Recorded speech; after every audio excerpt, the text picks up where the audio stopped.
जय जिनेंद्र फ्रेंड्स। कहानी की श्रृंखला में आज की कहानी का टाइटल है सही दृष्टिकोण।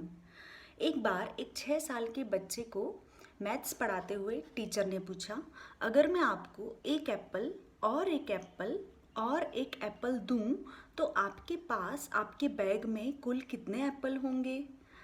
कुछ पल बाद ही बच्चे ने कॉन्फिडेंस से कहा 4। निराश होकर टीचर ने सोचा, हो सकता है बच्चे ने ठीक से सुना नहीं होगा, क्योंकि वो एक सरल, एक बहुत ही आसान सा उत्तर 3 की अपेक्षा कर रही थी। उत्तर सुनकर हताश हो गई।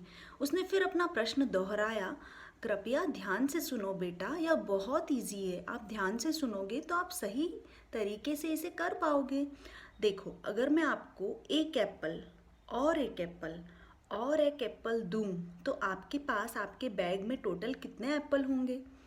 क्योंकि बच्चे ने अपने टीचर के चेहरे पर फ्रस्ट्रेशन देखा, इसलिए उसने फिर से कोशिश की। उसने अपनी फिंगर्स पे काउंट किया।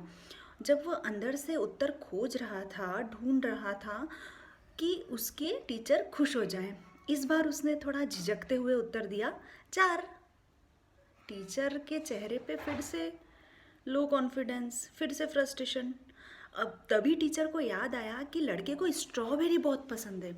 उसने सोचा कि हो सकता है एप्पल उसका फेवरेट फ्रूट नहीं है ना, इसलिए वह अपना ध्यान खो रहा है।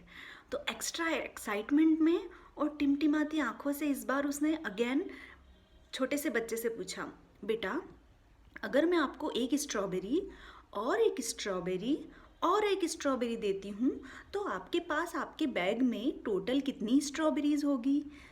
तो इस बार बच्चे पर कोई प्रेशर नहीं था, लेकिन टीचर पर था, क्योंकि वो चाहती थी कि उसका ये नया दृष्टिकोण सफल हो जाए। एक संकोच भरी मुस्कान के साथ बच्चे ने उत्तर दिया, 3। अब इस बार तो टीचर बहुत खुश हो गई। टीचर के चेहरे पे विजयी मुस्कान थी। उसका दृष्टिकोण जो सफल हो गया था, मन ही मन वह खुद को बधाई देना चाहती थी। लेकिन एक आखिरी बात रह गई थी मन में। एक बार फिर उसने बच्चे से पूछा, अगर मैं तुम्हें एक एप्पल और एक एप्पल और एक एप्पल दूं तो तुम्हारे पास तुम्हारे बैग में टोटल कितने एप्पल्स होंगे? बच्चे ने तुरंत रिप्लाई किया, 4। कैसे, मुझे बताओ कैसे? उसने थोड़ी स्ट्रिक्ट और चिड़चिड़ी आवाज़ में पूछा।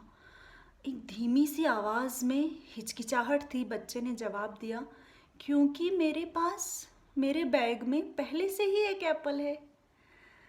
तो दोस्तों, जब कोई आपको आपकी उम्मीद से अलग जवाब देता है तो इसका मतलब ये नहीं कि वही गलत है। एक ऐसा भी दृष्टिकोण हो सकता है जिसे आप बिल्कुल भी समझ नहीं पाए हो।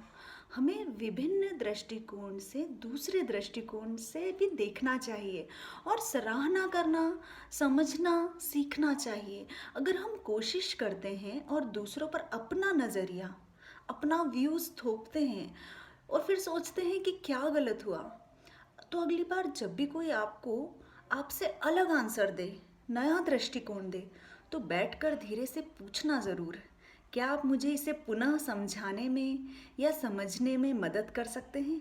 उसे पूरा सुने और फिर उसके नज़रिए से समझने का प्रयास करें। Thank you.